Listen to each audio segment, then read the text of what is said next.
ಕಲಬುರಗಿನಲ್ಲಿ ಪ್ರಧಾನಿ ನರೇಂದ್ರ ಮೋದಿಯವರ ಕಾರ್ಯಕ್ರಮ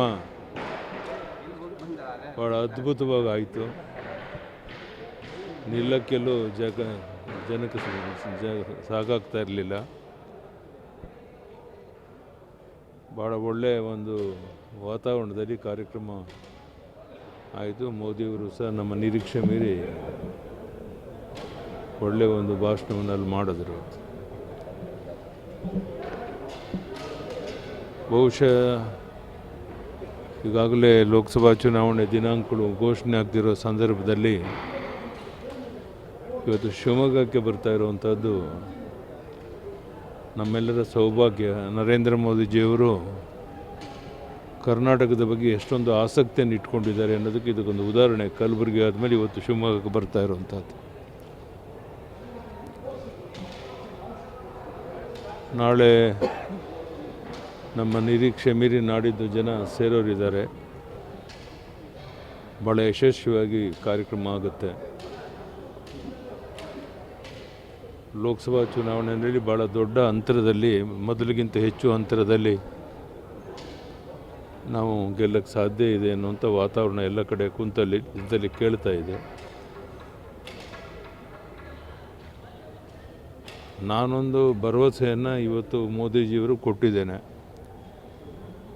ನಮ್ಮೆಲ್ಲ ಶಕ್ತಿ ಮೀರಿ ಪ್ರಯತ್ನ ಮಾಡಿ 28 ಲೋಕಸಭಾ ಕ್ಷೇತ್ರದಲ್ಲಿ 25-26 ಆದ್ರೂ ಗೆದ್ದೇ ಗೆಲ್ತವೆ. ಆ 25-26 ಜನ ಎಂಪಿಗಳನ್ನ ಕರ್ಕೊಂಡು ನಾನು ಡೆಲ್ಲಿಗೆ ನಿಮಗೆ ನೋಡೋಕ್ಕೆ ಬರ್ತೇನೆ ಅಂತ ಹೇಳಿ ಭರವಸೆಯನ್ನು ಕೊಟ್ಟಿದ್ದೇನೆ.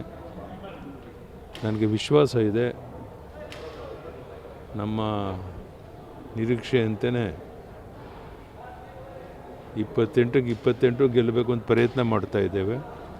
ಒಂದೆರಡು ಆ ಕಡೆ ಈ ಕಡೆ ಏನಾದರೂ ವ್ಯತ್ಯಾಸ ಆದರೂ ಸಹ ನಮ್ಮ ದೊಡ್ಡ ಒಂದು ಗೆಲುವಾಗುತ್ತೆ.